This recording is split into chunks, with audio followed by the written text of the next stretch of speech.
Hi everyone, we're up to lesson 11. Today we're going to be looking at doing the contract. So last week we had an overview of the whole counselling process, and the contract is part of that process. It establishes the ground rules. The contract can be written or it can be verbal, but it's a very important part of the process, establishing and clarifying the expectations. This can normally be done in the first session, but as I say, I normally send mine in advance, but either way is fine. And even if I have sent it in advance, I check with them in the first session to see if they're happy with the contract. I've worked in counselling agencies, I've worked at schools, and I've worked at universities, or a university, and always we've had to use a contract. And I'd like to say I'm very pro using a contract. Obviously in those situations I used written contracts. It was part of my work requirement there. It wasn't a choice. And I felt it offered not only the counsellee very good protection, but it offered me protection because, believe me, people make complaints. And so the contract is about protecting actually both parties, that the expectations are clearly understood. Another reason why I like it is I think it establishes the relationship that we're going into. We're not just getting together for a cup of coffee like two buddies. Although I, in my own private practice, I like to have a more informal feel to the counselling sessions. I have people into my own home. Although I have a separate room, I always give them a cup of coffee, ask how their week has gone. I try to make it informal as opposed to when I'm in an organisation where I might not be able to do that so easily. So even in my own private practice, which is strictly biblical counselling, I do use contracts. I use a written contract, and I even use them if I'm working with people within the church, because again it sort of sets aside my role with them at that moment. And it frees me on Sunday just to be their friend. But when they're in the counselling room, I have a different hat on. We're sisters in Christ always, but it's quite important, I think, to have the different roles so there's not a relational confusion. So I find them really good, the contracts. It also gives me the permission to ask the questions. In fact, I might be having an informal cup of coffee with a friend, and I think it's always harder to counsel friends, and they mightn't want you to counsel, but I often don't feel the permission to ask those deeper questions. So the contract does give me, I feel, that permission. It clarifies my role and it clarifies our relationship.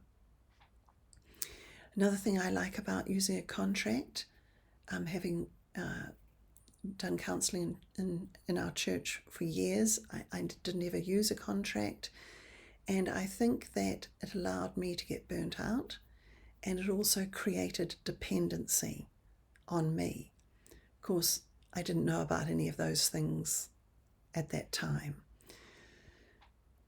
So I'm a great believer in the contracts. I think they are a good safety for both people, both parties, and I will include a very basic contract in the file to go along with this video. So the contract is generally mutually agreed. We establish the time we'll meet. Is it going to be in the evenings, daytime, morning, afternoon? The length of meeting, that's another thing I think which is very good about using a contract. I have a very dear friend who's a wonderful biblical counsellor, but she will allow her counselling sessions to go on for hours, and that actually isn't good. She does get worn out. I think unwittingly she can create dependency, and it's certainly something that's been reinforced through the biblical counselling training I've done, is to limit the meetings. The general data would show that 45 minutes is a good time to start wrapping up, where you do your debrief and then you have a closure at 60 minutes. And it's not only good for the counsellee, but it's good for us. It is tiring. But also the counselees have a life, and it's good for them to know that we're going to be prompt when we say, if we say it's 2:00, they will come at 2 and they want us to start at 2, and they also will want us to stop, say, at 3, because they might have another appointment. So again, it's just working out these expectations. It just gives a structure that then you might decide what are the frequency of meetings. As I've said, my supervisor, who's a very well-known biblical counsellor, suggests, depending on the severity of the case, but probably meeting weekly for the first 3 or 4 weeks, and then tapering it off. So again, that's something you two can work out together. It also helped establish how much are you going to be available. Are you going to be available outside of just the counselling hour? Are you going to be available night and day? So those are things you'll need to arrange. I couldn't do that if I was dealing with 7 or 8 people a week. And I know that doesn't sound much, but you pray for these people. I'm doing research in between. I'm thinking. It actually is quite a lot, and I couldn't be available to all those people. And so I was only generally available for that counselling hour. I was available by email, but not by phone. So again, that's something you'll have to work out and lay down that expectation.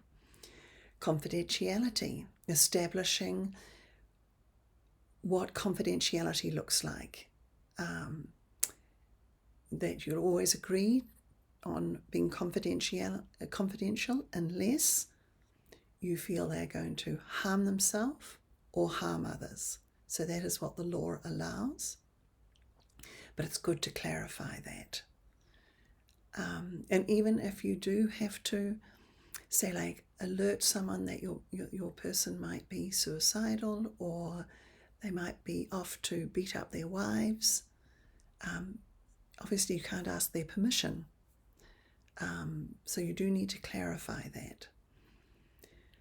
If you are counselling someone within the church, you need to clarify with them about confidentiality with the pastor. This is a very tricky thing. It's a boundary that needs to be worked out between you and your pastor. Generally speaking, what happens in the counselling room stays in the counselling room, and we don't become the pastor's go-to.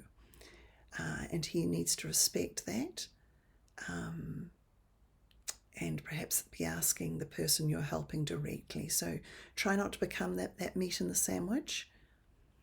But again, something you'll have to work out. The contract may or may not include the goals to be worked on. And this, you always need to be willing to start where the client is at. You mightn't agree. Like, for instance, if they've decided to divorce.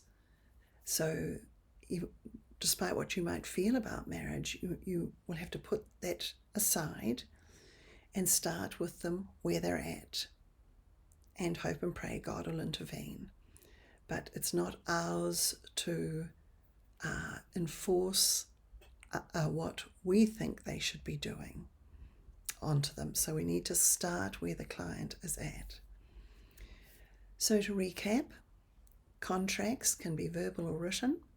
They clarify expectations about the times we meet, the length of the meeting, the frequency of the meeting, your availability as the counsellor, confidentiality, and confidentiality if a pastor is involved. Thank you.